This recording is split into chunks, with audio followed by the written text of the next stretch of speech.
It is a culture of backwardness, of retardedness, of barbarism. You would think that with vastly negative stories about Muslims in papers, most people would be deterred from taking a leap of faith to embrace Islam.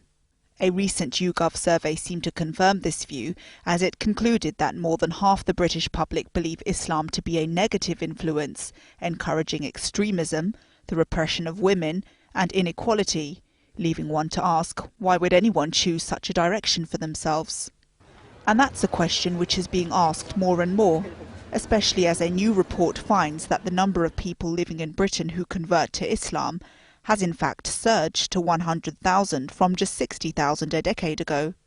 But perhaps even more intriguing is the report by Swansea University for the Faith Matters Group finds that it's white women who are leading the growing number of people in the UK embracing Islam. To try to find out why, I visited the offices of ML, which is an Islamically inspired lifestyle magazine. CEO and editor of ML, Sarah Joseph, is herself a convert to Islam. I began by asking her what she thought was behind the growing number of UK converts. Even though a lot of the information you get around Islam is not positive, Islam's always being talked about, and that leads people to go on a voyage of discovery. And when people actually, of course, get to the faith, what they discover is that it isn't what the media tells us. And so, it isn't a faith of violence that promotes that. It's rather a faith of great beauty and of simplicity. And I think that certainly when I did my postgraduate research into it and through, talking to converts for the magazine or, wherever I engage with them, myself a convert, of course, I engage with them in social circles. It's that, the journey to God, the more spiritual journey, to have a life of purpose, actually. I also asked Sarah what she thought about the report's finding that white women were more likely to convert, and also the reaction of the press to such stories. I think when you get stories relating to women choosing to become Muslim, there's a sort of shock horror factor. Wow, you chose this? We can sympathise with the poor women born into it, but you actually chose this way of life. What did it for you? And I think there is that natural curiosity because of the stereotypes pertaining to Islam and women.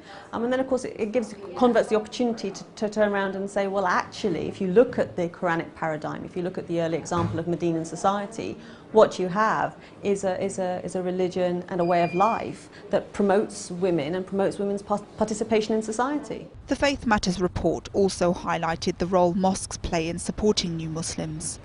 It concluded that converts feel more needs to be done to make them feel a part of the community, a view shared by Sarah Joseph. I don't think there's a tremendous amount of support networks.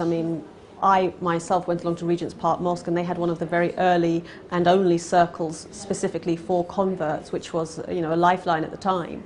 And you just didn't really get to meet converts back then. There are more, and I think that's helpful now. But the mosques do really need to offer support services, particularly around Ramadan, particularly around Eid, and recognise that when a brother goes into a mosque and he's white and he constantly questions, are you Muslim? Or when I'm English, or where are you from? I'm English. Are you Muslim? And you're stood there praying with a scarf on your head, because the community itself doesn't understand that you can be English, white and a Muslim. According to estimates in the report for the Faith Matters Group, around 5,200 people in the UK adopted Islam in the last year alone. Among some of the more higher profile converts is Lauren Booth, sister-in-law of former Prime Minister Tony Blair, who attracted widespread and largely negative media attention when she announced last year that she had converted.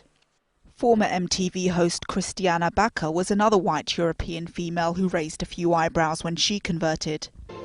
She's since been part of a pro-Islam publicity campaign, which propagates that Islam just needs better PR.